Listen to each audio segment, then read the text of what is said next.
ये कहानी है 18वीं सदी। फ्रांस की उस वक्त राजाओं का राज चलता था और उनकी मर्जी ही देश का कानून हुआ करती थी। इस वक्त गरीब और लाचार लोगों पर बेहद ज्यादा अत्याचार किया जाता था। इसी वक्त में हमें एक जेल दिखाई जाती है जहां कैदियों पे बेहद ज्यादा जुल्म किया जाता था। उन्हीं कैदियों में से एक था जीन, जिसका केवल इतना सा गुनाह था कि उसने अपने साथ मौजूद एक भूखे बच्चे का पेट भरने के लिए एक ब्रेड का टुकड़ा चुराया था। उसी जेल में एक जेलर मौजूद था जो जीन से बेहद ज्यादा नफरत किया करता था। जीन के शरीर में बाकी कैदियों से थोड़ी ज्यादा शक्ति थी और वो जेलर जानबूझकर जीन को परेशान करने के लिए उससे फालतू के काम कराया करता था।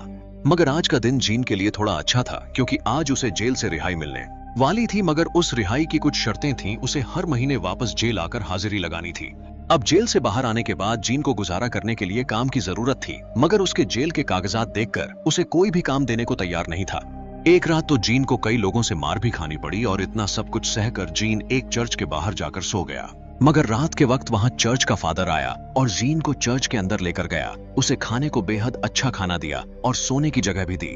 मगर रात के वक्त जीन ने चर्च में रखे चांदी के बर्तनों को देखा और उसके मन में लालच आ गया। उसने कुछ बड़े बर्तनों को एक साथ किया और चोरी करके उसी रात वहां से गायब हो गया।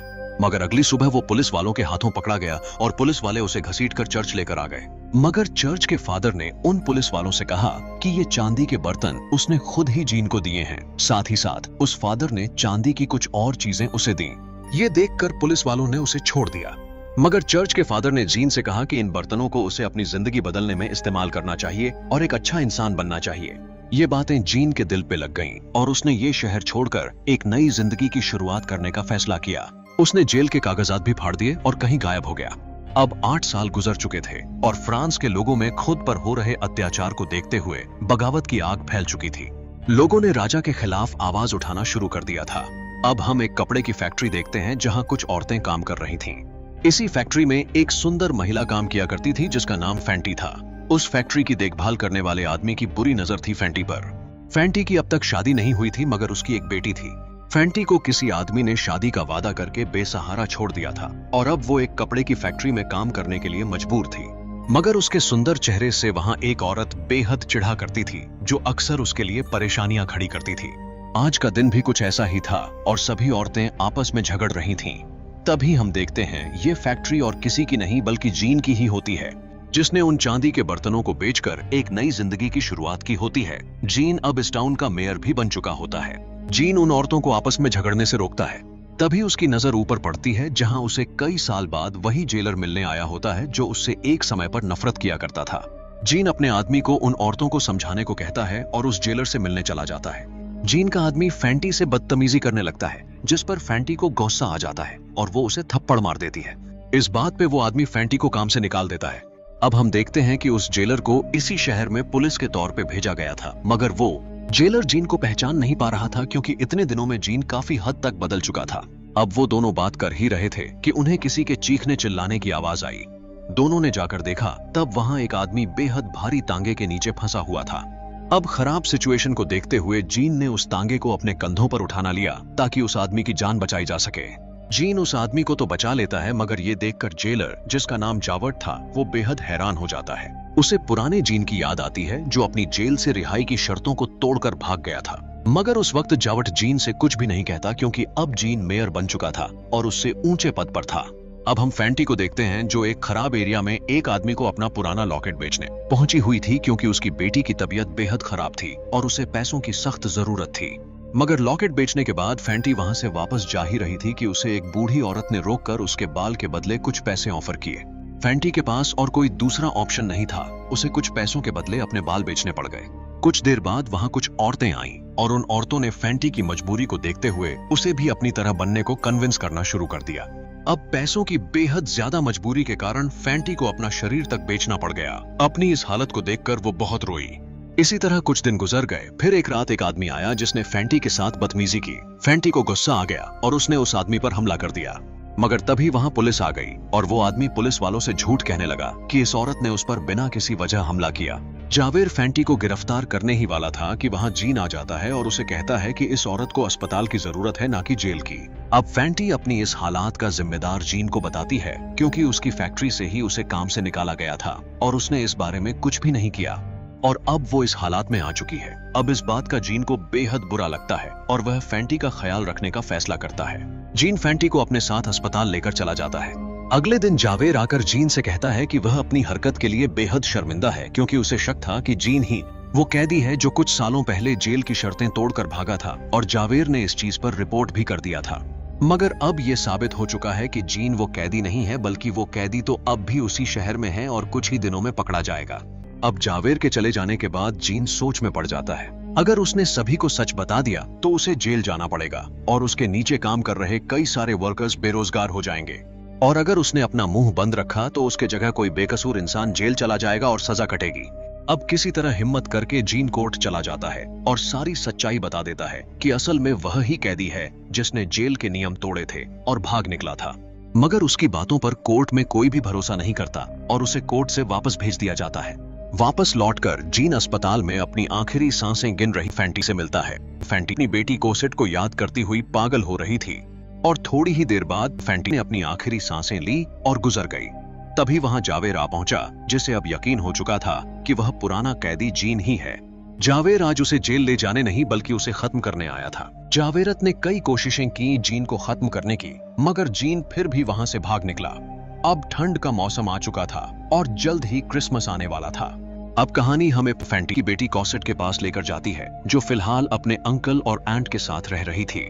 कॉसेट के अंकल और आंट अच्छे तो बिल्कुल भी नहीं थे। वो दोनों कॉसेट से सारे घर का काम कराया करते थे और कॉसेट की तबीयत भी खराब नहीं थी। उसके अंकल और आंट ने फैंटी से झूठ कहा था पैसों के लिए। उन दोनों की भी एक बेटी थी जिसका नाम एपोनी था। वो दोनों मिलकर एक बार चलाया करते थे, जहां आधी आधी रात तक शराबी नशे में पड़े रहते थे।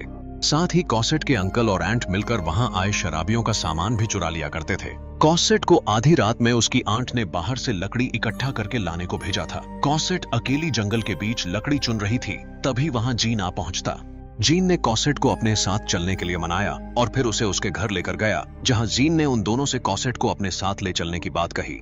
शुरुआत में वो दोनों मानने को बिल्कुल भी तैयार नहीं थे, मगर जैसे ही जीन ने उन्हें कुछ पैसे ऑफर किए, वो दोनों तुरंत मान गए। अब जीन कॉसेट को अपने साथ ले गया, मगर कॉसेट की आंट इतने कम पैसों में खुश नहीं थी। कुछ ही देर बाद वहां जावेरत भी पहुंच गया जीन की तलाश में, मगर तब तक जीन वहां से निकल चुका था। अब जीन पेरिस सिटी पहुंचता है, जहां पुलिस वाले सभी टैंगों को चेक कर रहे थे और जीन की तलाश में थे। अब मौका देखकर जीन कॉसेट के साथ वहां से भागने की कोशिश की, मगर जावेरत की नजर उस पर पड़ गई। जावेरत ने उसका पीछा करना शुरू कर दिया। कुछ दूर भागने के बाद जीन जाकर एक जगह छुप गया और किसी तरह वो जावेरत से बच गया। अब जीन पास में ही मौजूद एक आदमी से जाकर मदद मांगता है। ये वही आदमी था जिसे जीन ने टैक्सी के नीचे दबकर मरने से बचाया था। वो आदमी जीन की मदद करता है वहां से सही सलामत गायब होने में। अब इसी तरह वो रात गुजर गई। अब कहानी हमें 9 साल आगे लेकर जाती है। इस वक्त फ्रांस के लोगों में बगावत की आग अब पीक पर पहुंच चुकी थी। वहीं एक बगावत कर रहे बड़े टीम के 2 लीडर थे, जिनका नाम मारियस और एड्जोड्रस था। मारियस किसी अमीर घर का बेटा था, मगर इसके बावजूद वो बगावत का हिस्सा था। इस बात से उसके पिता बिल्कुल भी खुश नहीं थे।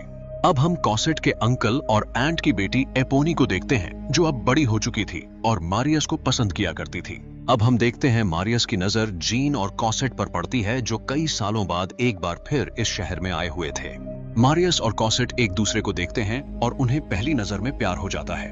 कॉसेट के अंकल और आंट इतने सालों में पूरी तरह कंगाल हो चुके होते हैं और भिख मांगकर अपना गुजारा कर रहे होते हैं।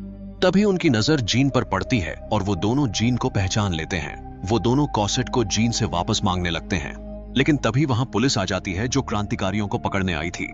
मगर उन पुलिस वालों में जावेरत भी शामिल था। जीन सही मौका देखकर वहां से भाग निकलता है, मगर कॉसेट का अंकल जावेरत को सब कुछ बता देता है कि यही वो आदमी है जो कई साल पहले कॉसेट को उनके पास से लेकर गया था। अब जावेरत एक बार फिर जीन की तलाश में निकल जाता है।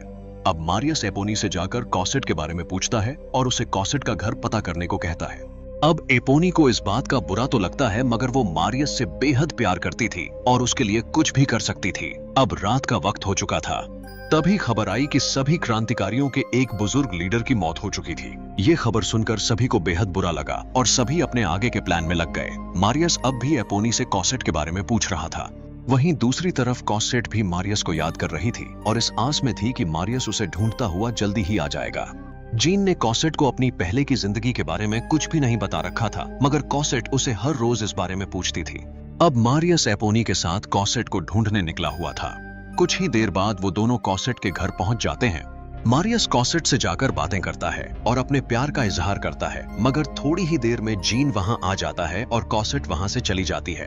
अब हम देखते हैं एपोनी का बाप उनका पीछा करते करते वहां पहुंच जाता है ताकि कॉसेट को वापस ले जा सके और जीन को जावेरत के हाथों पकड़वा सके, मगर एपोनी जोर से चिल्लाकर उन्हें खतरे का अंदाजा दे देती है। अब जीन और कॉसेट अपनी जान बचाने के लिए एक बार फिर गायब होने का फैसला करते हैं। जाते जाते कॉसेट एक नोट छोड़ जाती है जो एपोनी के हाथ लग जाता है। एपोनी को बहुत बुरा लगता है क्योंकि वो मारियस को बेहद प्यार किया करती थी। सभी क्रांतिकारी अगले दिन किसी भी हालत में आजादी पाने का फैसला करते हैं और लड़ने के लिए तैयार हो चुके होते हैं। इसी तरह रात गुजर जाती है। अब अगली सुबह सिपाहियों और क्रांतिकारियों के बीच एक भयानक लड़ाई शुरू हो जाती है। अब सभी घरों के लोग अपने घर की खिड़की से फर्नीचर फेंकना शुरू कर देते हैं ताकि क्रांतिकारियों को सैनिकों की गोली से बचने में मदद मिल सके। अब हम देखते हैं जावेरत उन क्रांतिकारियों के बीच घुस जाता है और उनकी मदद करने का नाटक करता है। शाम हो जाती है और जावेरत उन सभी के पास लौट कर आता है और कहता है कि आज उन्हें कोई खतरा नहीं है, आज सैनिक हमला नहीं करेंगे। मगर एक बच्चा जावेरत को पहचान लेता है और जावेरत उन लोगों के हाथों पकड़ा जाता है। थोड़ी ही देर बाद वहां सैनिक पहुंच जाते हैं और उन पर गोलियां चलाना शुरू कर देते हैं। इसमें एक गोली एपोनी को भी लग जाती है। मृत्यु रूपी एपोनी कॉसेट का दिया हुआ आखिरी नोट मारियस को देकर जाती है। अब मारियस उसके जवाब में एक नोट लिखता है और एक बच्चे के हाथों भिजवा देता है, मगर वो नोट जीन के हाथ आ जाता है और जीन उसे पढ़ता है। उस नोट में मारियस ने कॉसेट को लिखा होता है कि वो आज मारा भी जा सकता है, वो केवल आखिरी बार उससे मिलना चाहता है। अब जीन कॉसेट के लिए मारियस को ढूंढकर लाने का फैसला करता है और क्रांतिकारियों के बीच सैनिकों के कपड़े पहनकर आ जाता है। शुरुआत में उस पर कोई भरोसा नहीं करता, मगर वो बच्चा जीन को पहचान लेता है। अब वहां पहुंचकर जीन देखता है कि जावेरत उन लोगों के पास बंधा पड़ा हुआ है। जीन जावेरत को पीछे के दरवाजे से बाहर लेकर जाता है। जावेरत को लगता है कि जीन उसे मार डालेगा, मगर जीन उसकी रस्सी खोल देता है और उसे वहां से भाग जाने को कहता है। ये देखकर जावेरत बड़ा ही हैरान होता है कि जीन आखिर उसे जाने क्यों दे रहा है। जीन वहां एक गोली भी चला देता है ताकि बाकियों को लगे कि उसने जावेरत को मार डाला। अब रात का वक्त हो चुका था और सैनिक उन पर कभी भी हमला कर सकते थे, मगर पूरी रात गुजर गई, सैनिकों ने कोई हमला नहीं किया। सुबह होते ही उन सैनिकों ने बच्चे पर गोली चला दी और उसे मार दिया, जिससे सभी को गुस्सा आया और एक भयानक लड़ाई की शुरुआत हुई जिसमें मारियस भी घायल हो गया। जीन ने किसी तरह मारियस को कंधे पर उठाया और एक घर के अंदर ले गया। एक एक कर सभी मारे गए। हर तरफ खून नजर आने लगा। अब जावेरत को अपने किए का बुरा लगने लगा। जीन अब सीवर के रास्ते किसी तरह मारियस को बचाकर ले जाने की कोशिश कर रहा था। तभी वहां जावेरत पहुंच जाता है। जीन उसे कहता है कि अगर वो किसी तरह मारियस को अस्पताल पहुंचा देता है तो वो खुद ब खुद उसके पास वापस आ जाएगा। अब जावेरत को ये सब देखकर बेहद पछतावा होता है और वो अपनी बंदूक फेंककर खाई में कूदकर अपनी जान दे देता है। मारियस की जान किसी तरह बच जाती है। सड़कों पर औरतें बहा रहा खून साफ कर रही होती हैं। सभी क्रांतिकारियों में मारियस अकेला जिंदा बचता है। अब मारियस और कॉसेट शादी कर लेते हैं और जीन चर्च में अकेला बैठा अपनी आखिरी सांसें गिनता है। हमारी कहानी यहीं खत्म होती है। जाते जाते हमारे चैनल को सब्सक्राइब करना बिल्कुल भी ना भूलें।